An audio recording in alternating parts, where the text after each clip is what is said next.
So, if you've never heard of the Tulsa Race Massacre, what is it?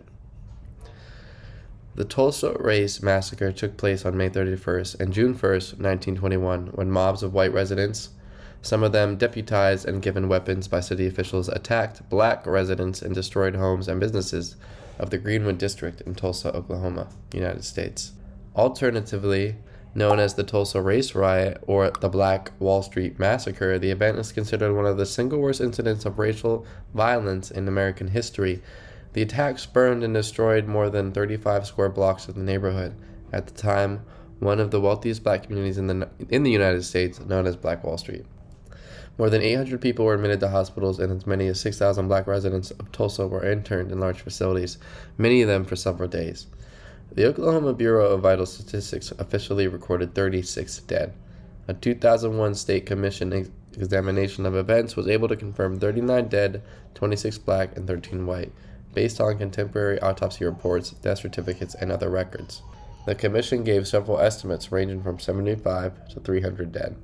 The massacre began during the Memorial Day weekend after 19-year-old Dick Rowland, a black shoe shiner, was accused of assaulting Sarah Page, the 17-year-old white elevator operator in the nearby Drexel building. He was taken into custody. After Rowland was arrested, rumors that stated that he was going to be lynched were spread throughout the city, which had seen a white man named Roy Belton lynched the previous year. Upon hearing reports that a mob of hundreds of white men had gathered around the jail where Rowland was being held, a group of 75 black men, some of whom were armed, arrived at the jail in order to ensure that Rowland would not be lynched. The sheriff persuaded the group to leave the jail, assuring them that he had the situation under control. An elderly white man approached Obie Man, a black man, and demanded that he hand over his pistol. Man refused, and the old man attempted to disarm him. Man shot him, and then, according to the sheriff's reports, all hell broke loose. At the end of the exchange of gunfire, 12 people were dead, 10 white and 2 black. Subsequently, the militants fled back into Greenwood, shooting as they went. As news of the violence spread throughout the city, mob violence exploded. White rioters invaded Greenwood that night and the next morning, killing men and burning and looting stores and homes. Around noon on June 1st, the Oklahoma National Guard imposed martial law, ending the massacre. About 10,000 black people were left homeless, and property damage amounted to more than $1.5 million in real estate and $750,000 in personal property, equivalent to $32.65 million in 2020. Many survivors left Tulsa, while black and white residents who stayed in the city largely kept silent about the terror, violence, and resulting losses for decades. The massacre was largely omitted from local, state, and national histories. In 1996, 75 years after the massacre, a bipartisan group in the state legislature authorized the formation of the Oklahoma Commission to study the Tulsa Race Riot of 1921. The commission's final report, published in 2001, states that the city had conspired with the mob of white residents. The city had conspired with the mob of white residents against black citizens. It recommended a program of reparations to survivors and their descendants. The state passed legislation to establish scholarships for the descendants of survivors, encourage the economic development of Greenwood, and develop a park in memory of the victims of the massacre in Tulsa. The park was dedicated in 2010.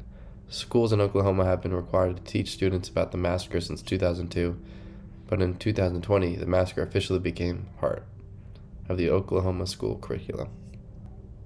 So I found this website. It's the Tulsa Historical Society and Museum, with a lot of photos from the riot itself, and I found them very interesting. The Greenwood District in ruins following the 1921 Tulsa Race Massacre. A tent is visible at the far right. On the left, several African Americans stand underneath a shed with a metal roof. There's the tent. These are the ruins.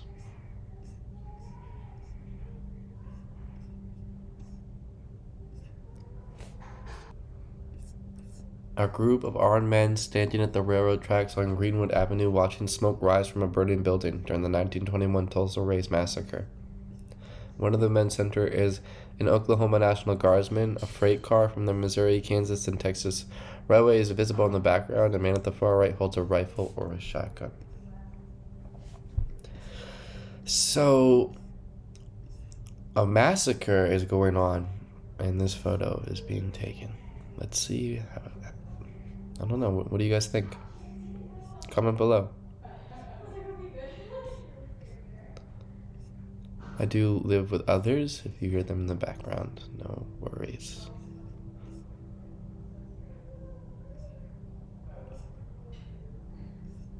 Oh, the whitewashing always in these old photos. A group of Caucasian men watching smoke rise from the Greenwood district during the 1921 Tulsa Race Massacre.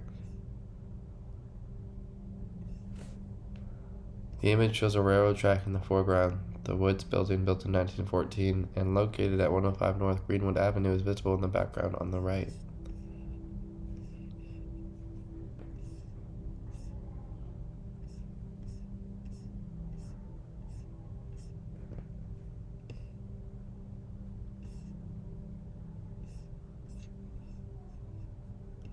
Stuff on the side of the wall. I wonder who put this there. I wonder who leaned that up on that wall. And who removed it?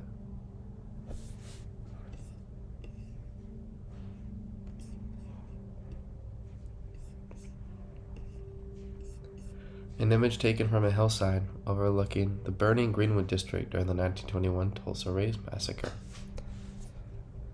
The image shows numerous individuals on the hillside. Some of the objects visible in the photograph include white bundles on the ground.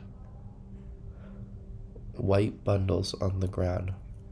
What's in a white bundle? Chairs, trunks, and other household furniture. One man pushes a bicycle up the hill. I think that's the guy right there with the bicycle.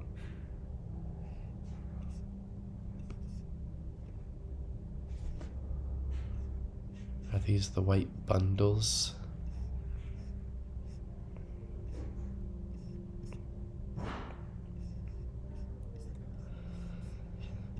I guess the smoke is clouding our image.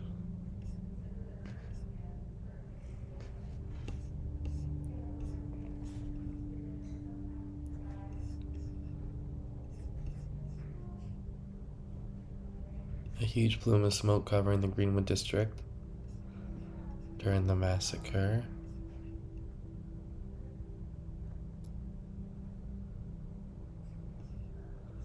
A group of Caucasian men walking down the streetcar tracks in downtown Tulsa during the massacre. The St. Louis and San Francisco Frisco Railroad tracks at North Cincinnati Avenue, taken during the 1921 Tulsa Race Massacre. The foreground shows two railroad luggage carts tipped on their side to offer protective cover. The image shows numerous men and at least one male youth congregating on the railroad right of way and looking north toward rising smoke. At the far left, the photograph shows the Oklahoma Pipe and Supply Company located at 2 North Cincinnati Avenue.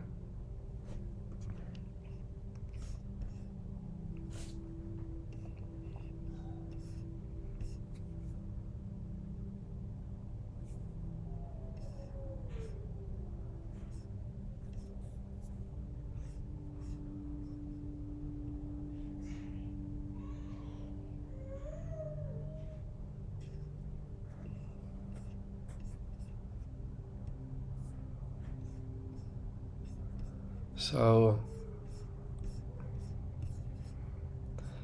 now I have to warn you, there are some images of some deceased individuals. I also found this interesting. The shape of this architecture. Where else do you notice stuff like that? One of the images of the deceased. Here's a portrait of Buck Colbert B.C. Franklin, father of Mozilla Franklin Jones and John Hope Franklin B.C. B.C. Franklin was a member of the bar of the state of Oklahoma for 50 years. For 40 years he practiced law in Tulsa. He was admitted to practice before the United States Supreme Court. On one occasion he was appointed a special judge in Chancery to mediate a church dispute. In 1959, the Oklahoma Bar Association elevated him to the rank of senior member.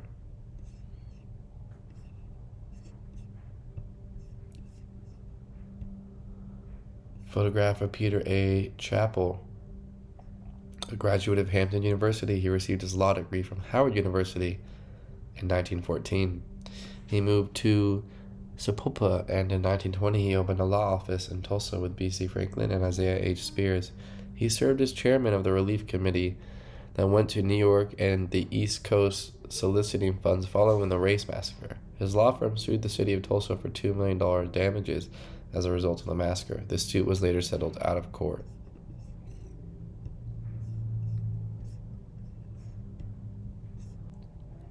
I really liked this picture for whatever reason. I don't know why. A temporary law office set up in a tent following the 1921 Tulsa Race Massacre. Pictured are attorneys Isaiah H. Spears and Buck Colbert Franklin with their secretary, Effie Thompson. The photo was taken on June 6, 1921. By 1922, the law firm of Spears, Franklin, and Chappell was located at 107 and a half North Greenwood Avenue, Tulsa, Oklahoma.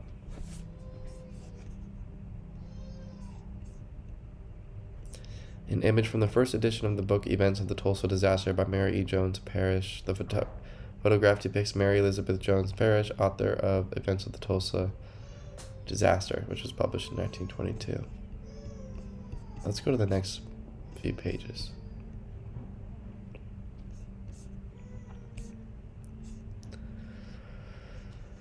I wanted to show you guys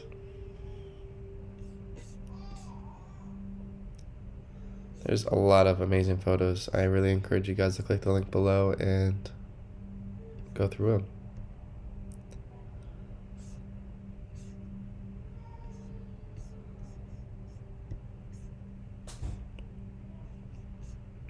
Look at some of these ruins from the massacre. An entire street of burned homes in the Greenwood district. Burned homes.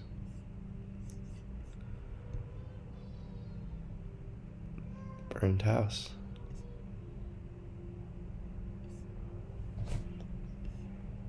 I wonder who lived here.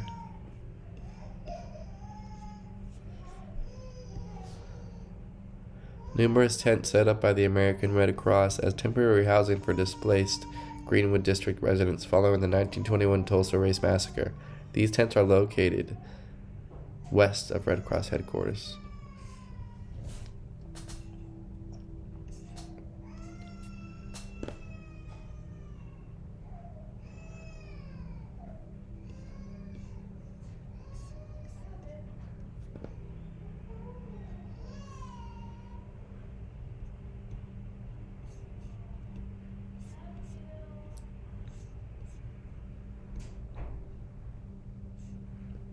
A group of women standing in front of the Maurice Willows Hospital following the 1921 Tulsa Race Massacre. The hospital is located at 324 North Hartford Avenue. The American Red Cross opened the Maurice Willows Hospital in North Tulsa to provide assistance to victims of the 1921 Tulsa Race Massacre. They opened the hospital just to provide assistance to this massacre. Maurice Willows was then the director of the Tulsa Red Cross. In 1932, the city of Tulsa replaced the hospital with a new municipal hospital at the corner of Pine and Greenwood. The photograph shows a large brick building with a screened porch for convalescing hospital patients. Here's a nurse standing in front of the hospital following the massacre. Another nurse. Miss Mildred Leslie, a stenographer and American Red Cross disaster relief personnel.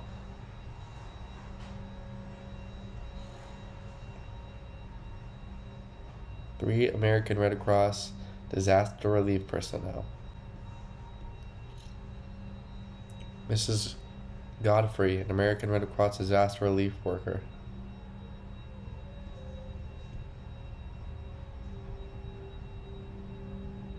More personnel, Mrs. Fish and Dr. Brown.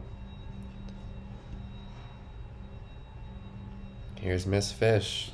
I found this really strange and kind of scary for some reason. Just like piercing into your soul. American Red Cross disaster relief personnel. Miss Scott.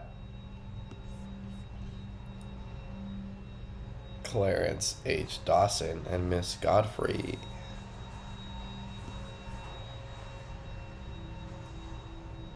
Another worker, Mr. Surter.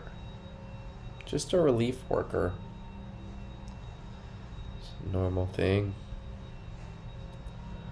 American Red Cross disaster relief personnel. Just chilling on the boards, waiting for instructions. American Red Cross disaster relief personnel standing in front of 2 temporary shelters.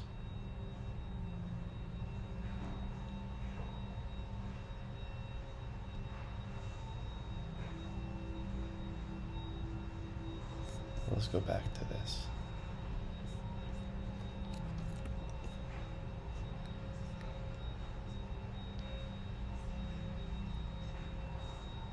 Smile for the picture during the massacre.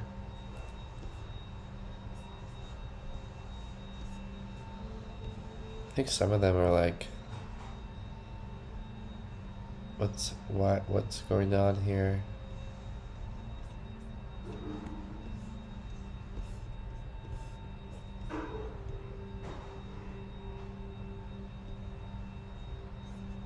The last thing I wanted to bring up, I'll let you guys go through all these photos on your own, is what I found interesting was this.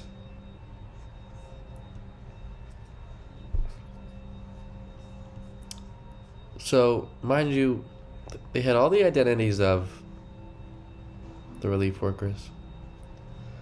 An unidentified boy, an unidentified girl, an unidentified girl,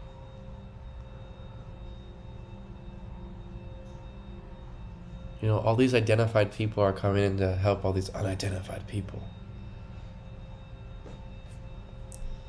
A woman holding an infant following the 1921 Tulsa race massacre. This is what I found strange. These pictures of these workers, relief workers of a massacre, like proud to be holding up these babies. Like, this picture really got to me for some reason. And when I say proud, I'm talking about pictures like this. Smile. Ooh, look what I found. I mean, it's just strange. But this picture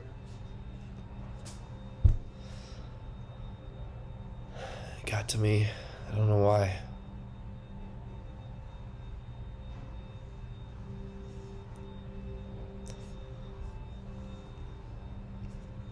A man and 2 children standing in front of an American Red Cross automobile parked in front of either the Maurice Willis Hospital or the Booker T. Washington High School following the massacre. The back of the photograph identifies the man as Mr. Hughes. What's up, Mr. Hughes? The boy is Buddy, and the girl is Virginia.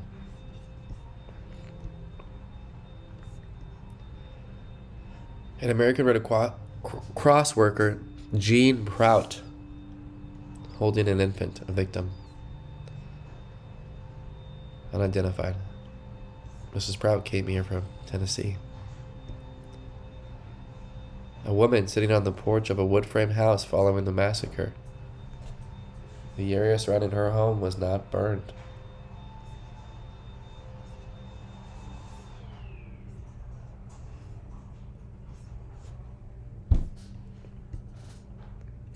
This picture, though.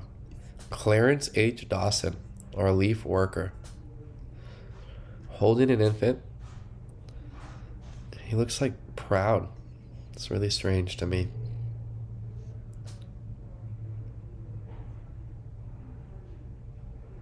Maybe babies just make you happy, though. So maybe he was just, holding a baby, felt good. And someone with a camera, of course, you smile. So maybe there's nothing to the picture. It just, I don't know. It's almost like they were proud to be like this picture right here. Look at what I found. Kind of like, what? Like, I don't know. What do you guys think? Tell me what you think in the comments below. An American Red Cross worker, Vance Revels, holding a massacre victim. That's Buddy.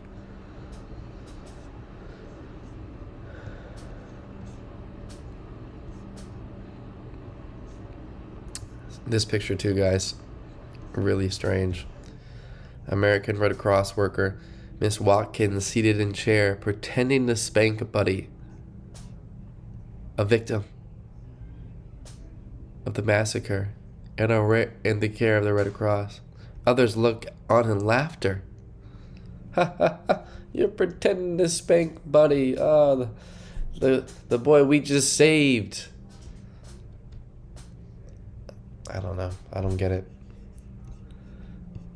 Kind of strange. Maybe I'll make this picture the thumbnail. Yeah, I think I'll leave it on that. I'll even end on this really strange picture. Tell me what you guys think in the comments below. I'll link the sites and everything, like I said before. And I'll be back. See you guys soon. Welcome back, everybody. So that last picture was just so, I don't know, just crazy weird. It actually made me forget about this newspaper article. It's in the group of pictures that you can scroll through, but I wanted to point it out because I found it pretty interesting. And I didn't want to end on that weird picture also. So yeah, check out this newspaper article. There's a few others in there as well. Also an identification card. That was pretty cool. But anyways, I'll see you guys soon. Peace and love.